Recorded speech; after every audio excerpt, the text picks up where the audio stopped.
Hello dear student, welcome to our channel PKP. आज आपके class गणित की होगी जिसमें वर्कशीट नंबर 7 और 19 जुलाई की वर्कशीट है, इसको डिस्कस किया जाएगा। तो इसमें आपको बताया गया है कि समीकरण क्या होते हैं या एक चर वाले रैखिक समीकरण क्या होते हैं। ठीक है, तो सबसे पहले हम इसको डिस्कस करेंगे स्टूडेंट्स, उसके बाद हम इनके बेस पर कुछ क्वेश्चंस के आंसर्स को भी करेंगे।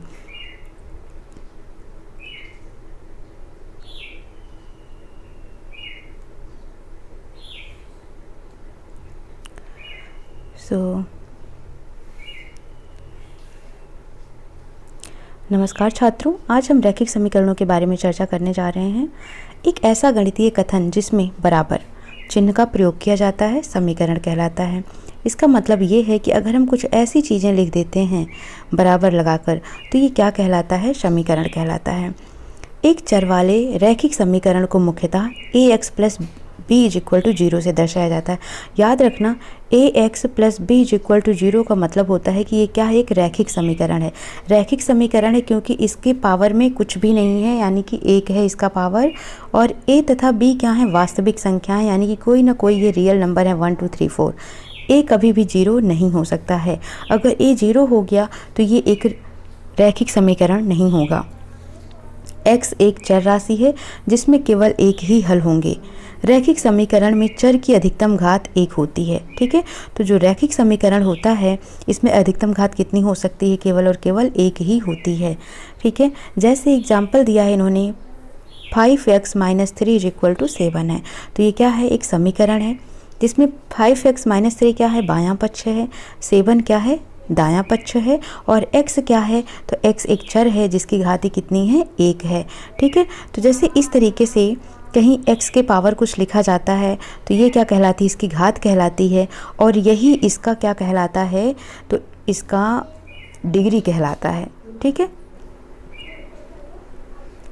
नेक्स्ट उदाहरण है,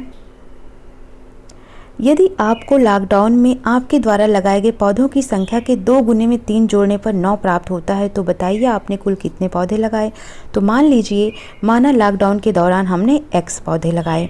ठीक है, कितने पौधे लगाए, x पौधे लगाए। अब यहाँ पर पढ़ो कि जितने पौधे लगाए उस संख्या का 2 गुना, तो कितने पौधे लगाए, x और इसका 2 गुना, उसमें कितना जोड़ने पर, 3 जोड़ने पर कितना मिलता है हमको, 9 प्राप्त होता है।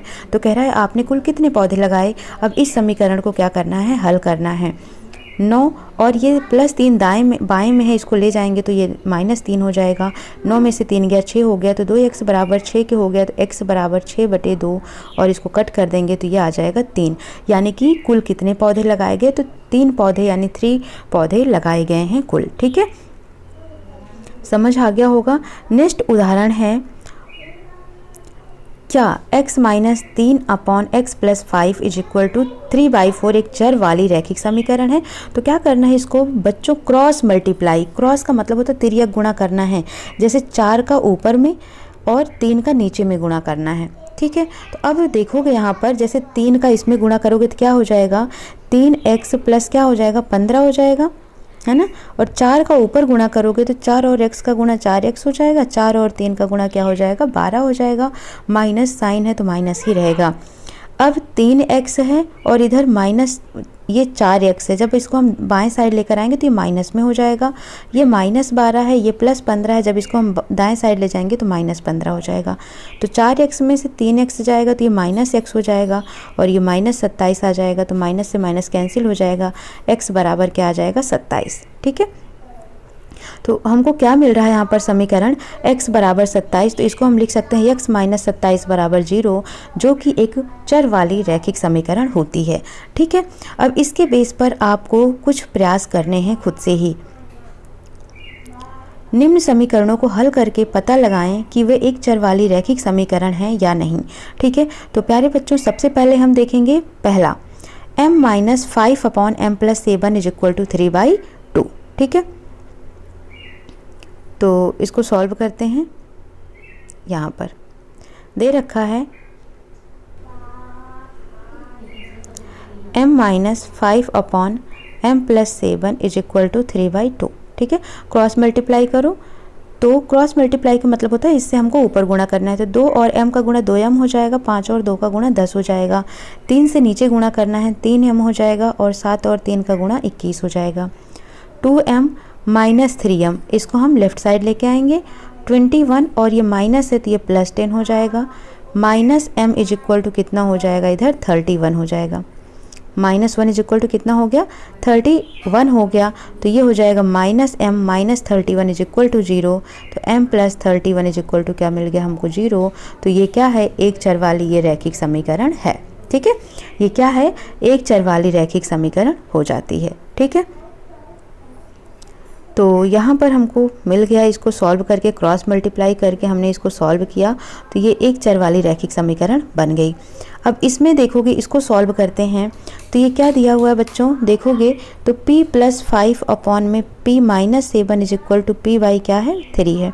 क्रॉस मल्टीप्लाई कर दीजिए तो ये 3p हो जाएगा प्लस 15 हो जाएगा, अपॉन में p स्क्वायर माइनस 7p हो जाएगा। जब इसको और सॉल्व करेंगे तो ये p स्क्वायर माइनस 7p, ये जो दाएं साइड में लिखा है इसको हमने लिख दिया, ये 3p है, ये दाएं साइड में जाएगा तो माइनस 3p हो जाएगा। ये प्लस 15 है, दाएं साइड में जाएगा तो माइनस 15 हो जाएगा, बराबर क्या हो गया, 0 के। तो p स्क्वायर माइनस 7p और 3p कितना होगा, 10p हो जाएगा, माइनस 15 बराबर 0। तो ये आपको आंसर मिल रहा है, p square minus 10p minus 15 बराबर 0। तो क्या ये एक चर वाली रैखिक समीकरण होगी, नहीं होगी। क्यों, क्योंकि एक चर का रैखिक समीकरण का मतलब है ax plus b is equal to 0 होना चाहिए, यानी कि x की घात नहीं होना चाहिए। पर यहाँ पर x की घात यानी p की घात 2 है, तो इसलिए ये क्या होगा, रैखिक समीकरण नहीं होगा। ठीक है, तो हमने क्या देखा कि ये क्या है, रैखिक समीकरण नहीं है। अब इसको देखते हैं, क्रॉस मल्टीप्लाई करिए तो 2 को 2y से मल्टीप्लाई करोगे तो क्या मिल जाएगा, 4y मिल जाएगा, माइनस 5 दूनी 10 मिल जाएगा। इधर मल्टीप्लाई करो तो क्या मिल गया, 4y मिल गया, और 4 अठे क्या मिल गया, 32 मिल गया। तो 4y से 4y कट गया बच्चों, तो इधर माइनस 10 बचा, इधर 32 बचा। अब आपको पता है कि जब भी ax plus b is equal to 0 था तो इसमें बताया गया था कि a की वैल्यू कभी 0 नहीं होनी चाहिए, लेकिन यहाँ पर ये 0 आ रहा है, कोई भी चर नहीं आ रहा है, एक्स वाई कुछ भी नहीं आ रहा है, केवल और केवल हमको नंबर ही दिख रहा है -10 बराबर 32 के। तो इसका मतलब ये भी क्या है, एक चर वाली रैखिक समीकरण नहीं है। चौथा देखते हैं, अब फोर्थ में क्रॉस मल्टीप्लाई करेंगे तो ये मिल जाएगा x into y plus 3y is equal to, इसको नीचे मल्टीप्लाई करो तो 2xy प्लस 5 दूनी 10x मिल जाएगा। तो 2xy प्लस 10y ऐसे लिखेंगे, 2xy प्लस क्या है, 10x है। हम क्या लिखते हैं, सबसे पहले दायां साइड लिख रहे हैं। ठीक है, अब ये xy है, इसको हम यहाँ ले जाएंगे बाएं साइड से तो ये माइनस हो जाएगा, ये क्या हो जाएगा, -3y। ये किसके बराबर होगा, 0 के। तो 2xy में से xy जाएगा तो क्या मिल जाएगा बच्चों, xy मिल जाएगा, प्लस 10x मिल जाएगा, -3y बराबर 0। तो ये मिल गया। अब यहाँ पर हमको दो चर मिल रहे हैं, एक x और एक y। तो ये क्या हो गया, एक चर वाली रैखिक समीकरण नहीं है, क्योंकि इसमें x और y दोनों हैं। तो इसका मतलब इसमें केवल पहला ही क्या है, एक चर का रैखिक समीकरण है, बाकी ये तीनों एक चर के रैखिक समीकरण नहीं है। ठीक है, समझ आ गया होगा आपको। उदाहरण है, आपकी चौकोर मास्क का परिमाप है 53 सेंटीमीटर। यदि इसकी चौड़ाई 9.5 सेंटीमीटर है तो इसकी लंबाई ज्ञात कीजिए। तो जो भी चीज़ें ज्ञात करनी है उसको मान लेते हैं। माना मास्क की लंबाई कितनी हो गई, x सेंटीमीटर। चौकोर मास्क का परिमाप होता है, ये जो है इस तरीके से रेक्टेंगल यानी आयताकार होता है, तो इसका परिमाप होता है 2 गुणे लंबाई प्लस चौड़ाई होता है। ठीक है, तो अब हमें क्या करना है, यहाँ पर 2 लंबाई की हमने कितनी मान ली, x सेंटीमीटर, चौड़ाई कितनी दी हुई है 9.5, तो यहाँ पर रख देना है 9.5। ठीक है, तो अब यहाँ पर होगा 2 और x का गुणा क्या मिल जाएगा हमको, 2x मिल जाएगा, और ये 9.5 है, इसको ब्रेक करो तो ये मिल जाएगा 9 दूनी 18, 1 19/2, यानी कि 9.5 को हम क्या लिख सकते हैं, 19/2। ठीक है, अब इसको क्या करना है, 2 से मल्टीप्लाई करना है, तो 2 इंटू 19/2 करोगे तो कट हो जाएगा, 2 से क्या आ जाएगा, 19 आ जाएगा। तो हमको क्या मिल जाएगा यहाँ पर, जब इसको सॉल्व करेंगे 2 गुणे x प्लस 9.5, इसको सॉल्व करोगे तो ये आ जाएगा 2x प्लस 19। ठीक है, ये किसके बराबर है, 2x प्लस 19 ये जो है ये किसके बराबर है, 53 सेंटीमीटर के, क्योंकि ये परिमाप दे रखा है। तो यहाँ से एक समीकरण मिल गया, 2x प्लस 19 बराबर 53 के, तो 2x बराबर हो जाएगा 53 माइनस 19, और 53 में से 19 माइनस करोगे तो ये आ जाएगा 34। तो 2x बराबर 34 के, तो x बराबर 34/2 कट कर देंगे तो ये आ जाएगा 17 सेंटीमीटर। यानी कि जो भी ये आयताकार मास्क है इसकी लंबाई क्या हो जाएगी, 17 सेंटीमीटर हो जाएगी आपका आंसर। निम्न समीकरणों के लिए कथन बनाइए और अपने दोस्तों से साझा कीजिए। पहला है x minus 5 is equal to 0 के, ठीक है, क्या है, तो यहाँ पर आपको लिखना है किसी संख्या में से 5 घटाने पर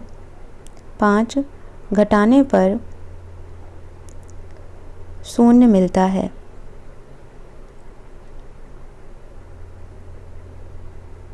शून्य मिलता है, ठीक है, किसी संख्या में से 5 घटाने पर क्या मिलता है, 0 मिलता है।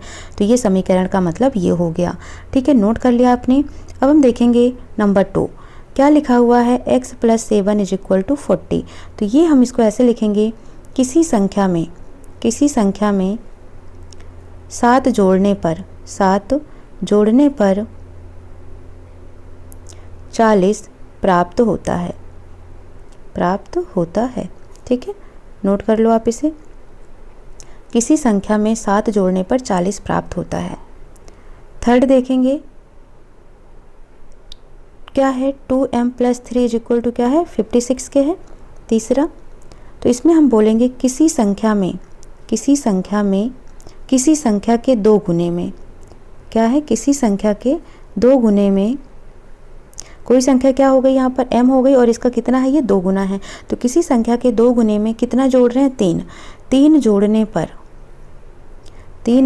पर 56 यानी 56 प्राप्त होता है।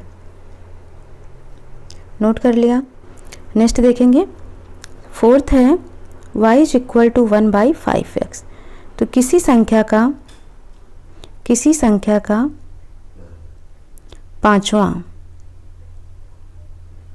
किसी संख्या का 1/5 या 5वां लिख सकते हैं, 5वां भाग y प्राप्त होता है।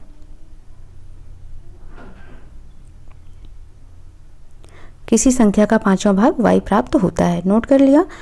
अब हम देखेंगे फिफ्थ में क्या है, x माइनस 3/6 बराबर 1/2 के।